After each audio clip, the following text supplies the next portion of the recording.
get ready with me. وحشتوني قوي. دلوقتي انا بجهز عشان رايحة الكلية. هحط الميك اب ده، اللي عايز يحطه ويعمل زيه يعمله، اللي مش عايز براحته برضو.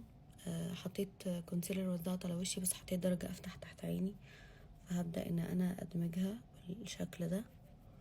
اوكي، انا حرفيا مش هثبت بلوز باودر، مش هحط فيكس سبراي، انا هنزل كده والميك اب هيفضل ثابت وهوريكم.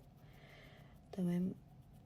عشان بس اقول لكم ان الفكره في البراندات، يعني عشان ما تفضليش تجيبي حاجات على الفاضي ويضحك عليكي. سالتوني قبل كده بقى على نوع البلاشر اللي بستخدمه. ده شكله كنت جايباه من ديستريكت 5، والله انا مش فاكره اسمه حقيقي، بس هو ده شكله عامه، عشان لو حد عايز منه. انا هحاول اشوف هنا، مش مكتوب غير اسمه حرفيا، اللي هو ليب باند. المهم، هنحط هنا بلاشر على الخدود. البلاشر ده انتوا حرفيا بتعشقوه، بس انا مش هكتر منه عشان هو بيدي افكت عالي. يعني الكلام ده لو انا خارجه بره بحب اكتر منه، بس انا عايزه بس يدي حمار كده وخلاص. هحط منه واخلص واجيلكم. اهم حته بقى بزود فيها الحته دي، طيب، عشان دي اللي بتنور الوش حرفيا. فاللي انتوا ما تعرفوش، يعني الميك اب الفتره دي لما بقيت اعمله من هنا، من اول من عند الحته دي، بيروح في حته تانية خالص. بص شكله لما حطيت منه تحفه. هسرح حواجبي بالفرشه، مش اكتر من كده. مش عايزه احط عليها اي حاجه، عايزه اكون ناتشورال جدا وشكلي طبيعي جدا يعني. بس أنا بالنسبه لي انا كده تمام.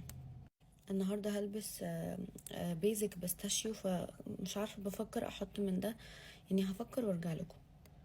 هو مش نوت كول بصراحه، بس يعني مش عايز يتقل، يعني حاجه بسيطه قوي منه فهنحطه.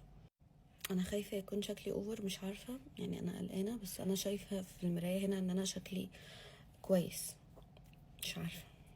هنحط ماسكارا وليب جلوس وكده نكون خلصنا. هنحط من اسنس اللي انتوا بتعشقوها. هنحط من تحت بس عشان انا من فوق حاطه اوريدي لاشز. هحط ماسكارا من تحت وهرجع لكم. هنحط بقى التنت بعد ما خلصت العيون، اسمه فلور مار.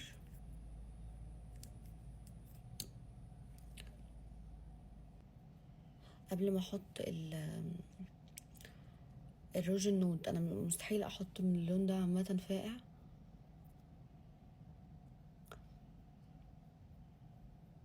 بس هو بيدي لمعه، حطيت من ده عشان بيدي لمعه تحت الشفايف. كده خلصنا الميك اب لوك. انا مش حاطه هايلايتر النهارده، مش حاطه مثبت. هو ده شكلي. اوكي، وده الفاينل بتاع اللوك بتاع النهارده. يلا بينا نشوف هنلبس ايه.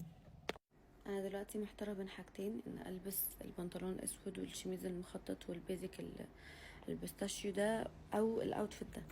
يعني او الاوتفيت ده اللي هو البيزك ابيض، والتوب برضو بيستاشيو، والبنطلون التلجي الفاتح. مش عارفه هلبس ايه، هجرب واشوف اني هيطلع احلى عليا وهوريكم. وده الفاينل بعد ما قررت البس الطرحه البيضاء اللي انا اصلا بكرهها جدا، بس عشان الاوتفيت يبقى كويس. ده شكل النهائي. لبست البنطلون التلجي وخلاص كده هننزل للكليه. بحبكم.